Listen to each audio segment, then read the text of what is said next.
તો વલસાડમાં ભારે વરસાદની આગાહી વચ્ચે તંત્ર એલર્ટ છે। ઓરંગા નદી કિનારે આવેલા ગામોને સતર્ક રહેવા કહેવામાં આવ્યું છે। સતર્ક કરાયા છે, એલર્ટ કરાયા છે। નદી કિનારે આવેલા 6 જેટલા ગામોને એલર્ટ કરવામાં આવ્યા છે।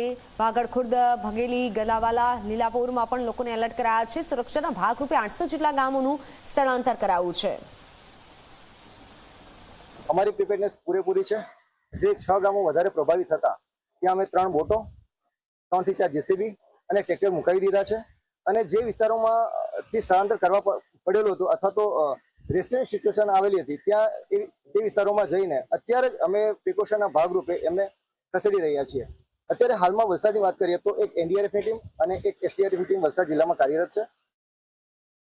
વલસાડ જિલ્લામાં સંભવિત પૂરની પરિસ્થિતિને લઈને વલસાડ જિલ્લા વહીવટી તંત્ર એલર્ટ મોડ પર જોવા મળી રહ્યું છે। વલસાડ જિલ્લા વહીવટી તંત્ર દ્વારા જે કાંઠા વિસ્તારના જે વિસ્તારો છે ત્યાં આગળ રહેતા જે લોકો છે તેઓને સ્થળાંતર કરવાની પ્રક્રિયા હાથ ધરવામાં આવી છે। આપ જે પ્રમાણે જોઈ શકો છો કે જે પ્રાંત અધિકારી, મામલતદાર સહિતની જે ટીમ છે તેમના દ્વારા છે અહીં જે બઢેલી જગાલાલા જે વિસ્તાર છે ત્યાંના જે સ્થાનિકો છે તેઓને સ્થળાંતર કરવાની પ્રક્રિયા હાલ તો હાથ ધરવામાં આવી છે। જે રીતે વલસાડ જિલ્લામાં અતિ ભારે વરસાદની આગાહી કરવામાં આવી છે અને તેને લઈને જે વલસાડ જિલ્લાની જે નદી છે તે નદીમાં પૂર આવવાની શક્યતાને લઈને વલસાડ જિલ્લા વહીવટી તંત્ર સંપૂર્ણપણે એલર્ટ મોડ પર જોવા મળી રહ્યું છે। જિલ્લા વહીવટી તંત્ર દ્વારા જે નીચાણવાળા જે વિસ્તારના લોકો છે તેઓને સાવચેત રહેવાના સૂચનો કરવામાં આવ્યા છે। સાથે સાથે જે રીતે જે વિસ્તારમાં જે પૂરના પાણી ભરાવાની શક્યતા છે તેવા વિસ્તારના લોકોને હાલ તો વહીવટી તંત્ર દ્વારા સ્થળાંતર કરવાની પ્રક્રિયા હાથ ધરવામાં આવી છે।